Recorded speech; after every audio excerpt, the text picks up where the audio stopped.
Yeah, so when the settlement finally gets into place, it's over $60 million. And today, I'm glad to say, as the CEO of the company that now owns the dam, I still write a check to the tribe. This year it's $2.6 million to support the ongoing mitigation efforts that the tribes are still implementing from all of that. So it was quite a fight getting it put in place. And then once the Secretary of Interior signed them and they went into the license, then the power company started fighting with us. And we figured we were going to be fighting for halfway through the license. But then all of a sudden, the whole power industry in Montana changed. And Montana Power Company wanted to sell all of their dams, and ultimately did, to Pennsylvania Power and Light. And so Pennsylvania Power and Light comes into the scenario in 1998 and says, we'll buy all those dams, but we want this mitigation one settled, so settle that. And it'll become a three-way settlement because PPL Montana would have an obligation as well. So that finally turned the corner for us to get into court-ordered settlement discussions with those two power companies to settle the mitigation and get it in place then in 1999. And away we went implementing all of that. So, and at that point, so we get all that put in place. We build the Fish and Wildlife Implementation Strategy. We do a bunch of stuff to really ramp up mitigation efforts. We rebuilt Blue Bay with some of that money so that we'd have a fisheries location there, so the building and everything. We rebuilt the boat ramp area to make it usable so tribal members would have access to the resources we were trying to mitigate for. So all of that was done with Kerr mitigation dollars. And then we immediately started buying habitat. So the first one that we purchased was the old Moss Ranch. You might say, well, why did we buy that? That's not much water over there, and there isn't. But what that did, we purchased that, and then we took all the grazing off of Kicking Horse and we moved it over there because Kicking Horse is really nice wetlands. And so that's why it's managed today as tribal property dedicated to fish and wildlife management for mitigating. And so that's an example. Then the tribes reorganized a little bit, pulled the Division of Lands out from the Natural Resource Department, created a department.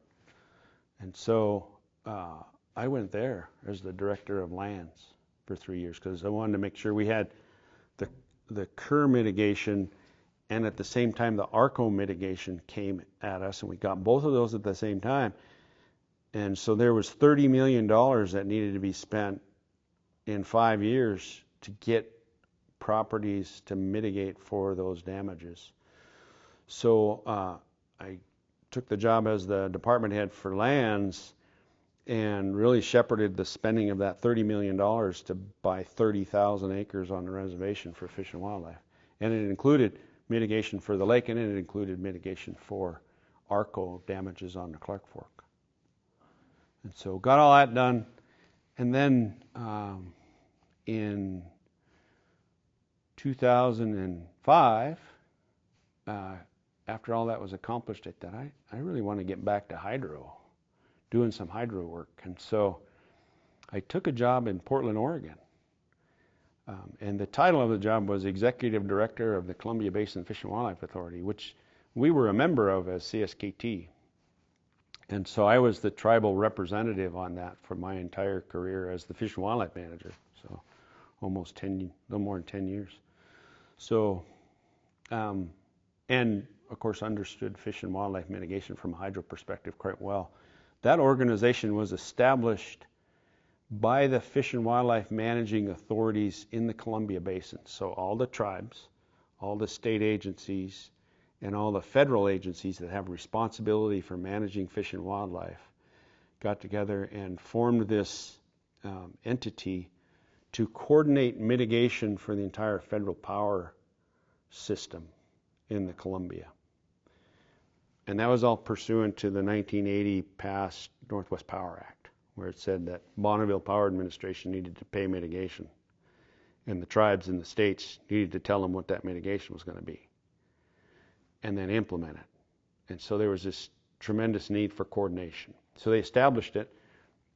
I served first on that entity with the tribe, and then I became the executive director of that entity in 2005. So from 2005 till 2010, I coordinated mitigation for the entire federal hydropower system across the Columbia. Of course, all of that just gave me a tremendous exposure to the hydropower system that we're a part of, both from a flood control perspective, a power perspective, and a fish and wildlife perspective. So then in 2010, when the tribes really were ramping up their efforts to acquire the dam, they created a Department of Energy here at the tribes. They just try to increase some capacity. And James Steele, Jr., chairman at the time, was a huge proponent of get the dam bought. I remember when he was first elected to tribal council, I was still in the Department of Lands at the time. I think it was 2004, I believe. And he came and talked to me right after he was elected and said, Brian, tell me about Kerr Dam. Everybody says, you know, because I'd done all the mitigation for it. But I'd also read the rest of the license. And I said, yeah, James, I said, we've got all this mitigation. It's clicking along and things are going fine. I said, but we better get ramped up to buy it. I said, it's coming at us like a freight train. And if we don't buy it, then our payment is at risk, because there's provisions in there that payment only, we only have a window of 10 years to buy and exercise our option to buy it. After that, the window closes and we lose the opportunity to buy it, number one. But also, just as important, we have to renegotiate our lease. And at that point in time, our lease was $18 and some million per year. I said, so both of those things are at risk. And I said, we lose control over operations of the lake and the river. Ultimately, we don't get that back as tribal people. So he really understood that. Of course, his dad was part of the original 1985 negotiations to position ourselves to buy it. So he was always a promoter of that in his tenure in office. And so he really then worked with tribal council, and they created the Department of Energy. And I was hired back as the director of that Department of Energy in 2010. And this time, literally, the day I came to work, which was right after Labor Day weekend, which would have been like the 7th of September, was the day after the Pennsylvania Power and Light, PPL Montana, was required to give us the first estimated conveyance price. And so Chairman Moran had it in his hand and said, welcome to work, Brian. Here's your second Kerr file. And so away we went, and I spent 2 years working with the tribe, going through a strategic planning process to say, okay, we're going to buy this. What are we going to do with it? And so we came to the conclusion of buying it and operating as an independent power producer, which means selling the power into the wholesale power market. And I'll talk about that some more as we finish out our business model. And then the ultimate decision as to how to structure us was a Section 17 tribal corporation. So it's a federally chartered tribal corporation, federally chartered under the Indian Reorganization Act. So that was 2010 to 2012.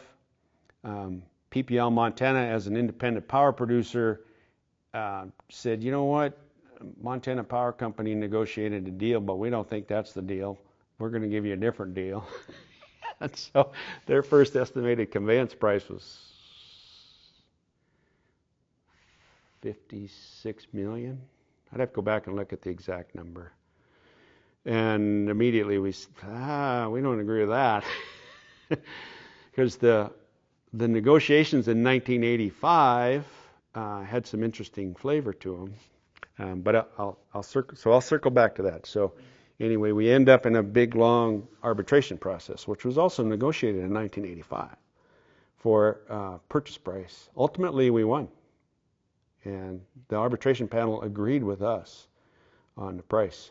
And I'll never forget the last day of the hearings, which were quite long down in California, the lead arbitrator, which is also the lead arbitrator for the NFL's settlement over brain injuries at the same time, or just before that. That was the case he just came off of as an arbitrator. So he's pretty high profile. And he looked at us as a tribal team and said, well, it certainly appears to us that in 1985 you negotiated a deal. And in America, a deal is a deal is a deal. You guys deserve to get what you negotiated. So we'll figure out what that is and let you know. So,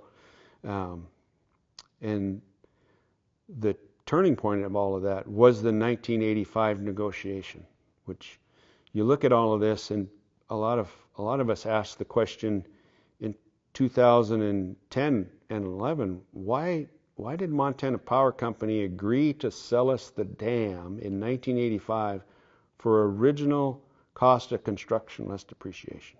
And then as that license for Kerr expired, we as a tribe filed a competing license application to take it over. And that all happened in 1976. So that first license expires in 1980. 5 years prior, Montana Power Company files for relicensure. We file right beside them. And at the time, it was to leverage negotiation for the land rental payment, which at the time was $2 million. We thought, that's worth way more than that. Well, it turns out it was. At the time, we had our own economists, Ron Trosper. We had Department of Interior economists. Power Company had their own economists. FERC had their economists. Well, everybody except for the Power Company economists was saying, because the tribes recently have clarified through the Supreme Court the ownership of the south half of Flathead Lake, they really own half of the power site, half of the water that goes through that dam. So they're entitled to half of its value. So in order to establish value at the time, they looked at replacement costs because there wasn't a market. There was no commodities market like there is today. So at the time, when you look at replacement costs, what was being built was coal facilities, coal strip. So coal strip was being built. So there was numbers you could look at. And so you look at the numbers for coal strip, and it's over $60 million or $60 per megawatt hour. And so you use that as a basis to say how much of replacement costs is the value to the tribes. So you start with that. We get half, roughly half. And so Kerr generates about 1 million megawatt hours in a year. That means replacing it at that time was about $60 million to go replace that much with a coal plant. So we should get about half of that on an annual basis. So about $20 million. So we were at the table with a $20 million ask. And so all of that's happening in the 70s, early 80s. And then we have another tribal council that comes on and asks the question from agency again and says, you know what, we could do one better than just getting a better land rental payment. We can own this thing. Let's continue to fight for ownership. And so that then becomes the negotiation strategy. This went on from 1976 till 1984 when things were settled. So a long time, 85, 9 years. And all of a sudden, Montana Power Company says, you know what, we're going to lose this fight. And so they come back to the table and say, okay, tribe, you want this facility, and of course, keep in mind the business model that I have explained where the value of that asset goes down over time. So they said, that's going to go not be worth much on our books anyway. Let's let the tribe have it for original cost of construction, less depreciation, in exchange for a lesser land rental payment, and then we don't have to push that much back to the ratepayers in Montana. So that's how we got to the settlement. $9 million, and we get to buy it at cost of construction less depreciation. our attorneys in D.C. then took one better and said, man, the tribe's not going to get a very good deal in front of FERC, so we're also going to say if there's a dispute on this, it goes to an arbitration panel. It doesn't go in front of FERC, which is unprecedented. No other license has that, where a dispute over a license leaves FERC and goes somewhere else. But we got it. So we got to put that in. Then we start the strategic planning for acquisition. Now we've purchased it. And now as a tribe, where have we come then in this time period from September 5 of 2015 to today? First of all, the land rental payment turned out to be the key tipping point in the arbitration as we settled on the purchase price. Because the PPL Montana's whole argument was the market value of this asset's about $300,000 or $300 million. And you guys are getting it for peanuts. And we think it's worth 50. And so how they got to 50 using the formula was they were going to make us pay for the mitigation that the power company had already paid for as an asset. And we said, well, that doesn't make any sense for us then as a tribe to have to pay for mitigation for your facility for the first 30 years you were here. Yeah, no, that doesn't work that way. But they also then argued in front of the arbitration panel that this was just going to be a windfall for the tribe. We were going to buy this asset. We're just going to turn around and sell it on the open market for 10 times the value of what was in front of the arbitration panel. We're all looking at him going, yeah, that's not right. And so I was one of the witnesses, and fortunately enough, I'd seen the question being asked to our other tribal witnesses. Why are we getting this purchase price at original cost construction less depreciation? And aren't you just going to turn around and sell it? Well, no, we're not going to turn around and sell it. That's never been part of the conversation. And the purchase price was negotiated in 1985. Well, I had all the history in my head, so I asked our attorneys, I said, so when they asked me that question, because we have real strict rules in arbitration where you can't just spout off, He said, well, Brian, he said, the key is you ask that attorney if you can explain further. I said, oh, okay. I said, because there's a story here that those arbitrators need to understand how much we gave up to get that purchase price. We gave up half of the land rental charge, which arguably, if you brought that to present value, would be the market price today. And he said, okay, yeah, you're right. And I said, all right. So he said, when they ask you that question, answer it, but then ask them if you can explain further. And if they give you the green light, then they can't tell you to shut up. So we come up with a purchase price. And so that became the basis for the tribes setting aside then $500,000 a year to buy the facility, be ready to buy the facility. So Ron did those studies in 1985-ish and established then what value we needed to commit as a tribe annually to be able to buy. And that's where he calculated at that time we were thinking $12 million. So, conservative estimate, $500,000 a year over that first 30 years, invested at some rate of return that Ron had used from an economic perspective, gets us then the amount of money we need to buy the facility and operate it, which proved out to be pretty good. So we had $12.5 million from Ron's studies that were still then key. PPL Montana also messed up. They never filed another FERC Form 1 because they're an independent power producer. They didn't need to. So they never filed another one. So we went right back to Montana Power Company's FERC Form 1 from 1999 and said, well, we'll start from here. Everybody said, well, okay. So brought us then forward. And PPL argued first that mitigation needed to be part of it. No. There was legitimately an investment in the facility, $6.5 million for a new turbine on unit number 3.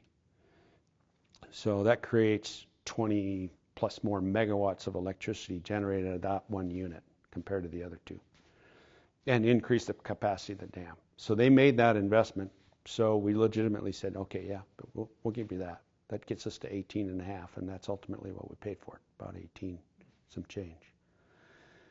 So that's where we ended, and that's how we got to where we were with the mitigation price or the purchase price.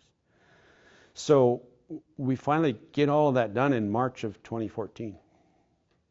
Get a ruling out of the arbitration panel, and the license also establishes that once we get the purchase price established, then that's our opportunity to exercise the buy. If we don't take it, we don't get to do it again.